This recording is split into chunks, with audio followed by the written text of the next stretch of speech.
Hi, this is Carol Harnett with a one-take Work.Love.Play daily video blog. And I apologize for being away for almost a week. The reason I am can be explained by what I want to talk about today, and I call this an American flag and bacon. And last week I was with a client, which is a startup in Seattle for the week. And on my way out there, I had the great privilege of sitting next to a lieutenant colonel in the intelligence division of the U.S. Army who is coming back from Afghanistan after being there for 8 months to see his family for 2 weeks, and then he was going to return, and he's in eastern Afghanistan, and he clearly just needed to talk. And we were going from Dulles to Seattle, and there's hours and hours and hours, and all I had was time to give him and just listen. And actually, for people who know me, I didn't talk very much. I just really did listen. And he really said so many interesting things. I learned so much. But of course, there's always crossover to what I do. And here's where we landed. He said to me that he thinks that the reason why he can be successful with what he does, and he loves what he does, and he loves his family, but he said, I have to compartmentalize. So when I'm in Afghanistan, I grow the beard, and he had grown the beard that you see the Taliban with, because he basically works with Taliban informants, and he feels he needs to look like they do. He feels that that's a method of respect. He can call his family every day. He can Skype his family every day, but he chooses not to use Skype because he says that disrupts his compartmentalization. And he doesn't call every day because he says it's too disruptive to the work he does, and he also thinks too disruptive to his family. And we started on these wild, bizarre kind of conversation and wound up talking about bacon, because I asked him what's the first US-based meal that he wants to have. And he says, I want to have bacon. And he says, it's kind of a guy thing and it's kind of a US thing. And I was holding Entrepreneur magazine, which had one of the top 10 trends for 2011, and one of the top 10 trends is the man trend.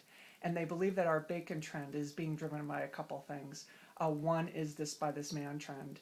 And the other is because we have such an emphasis on health these days, even though most people don't eat very healthily, that we want what we shouldn't have, which is bacon. So at the end, well, actually not quite at the end of our conversation, he literally, the joke was I checked a bag and I was going to be there, 4 nights, and he had a rucksack which was stuffed underneath his seat. I kept trying to let him have it. Well, I can't even speak English. This is a one take, right? I kept trying to get him to let me put it in the overhead, but he wouldn't let me do it. It had all the clothes he was going to use for 2 weeks, and he pulls out, if you can see this American flag. And he hands it to me, and he said, I want to give this to you. He said, it flew over the compound that I'm in charge of. And he said, obviously there are many, but he only brings one back with him on every trip. And he wanted me to have it for a lot of reasons. And I actually am treasuring this. I'm not really sure what I'm exactly going to do with it, because I don't want to take it out of the wrapping, because I feel like some of Afghanistan is in this wrapping.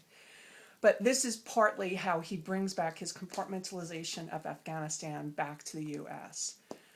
So what is involved in all of this? I said, first of all, the reason why I didn't do any video blog posts after Monday was because I am not a good compartmentalizer.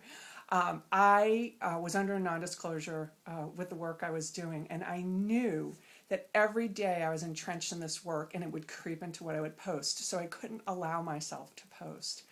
And I think the challenge for most of us is, if success is truly attached to compartmentalization, no wonder we struggle so much. It's so hard to keep your life in a silo.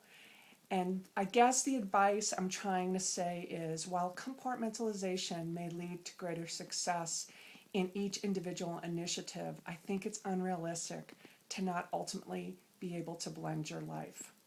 So for whatever it's worth, this is Carol Harnett with a one-take Work.Love.Play daily video blog, saying I hope you've experienced some great work today, that you'll enjoy some love, and that you don't forget to play.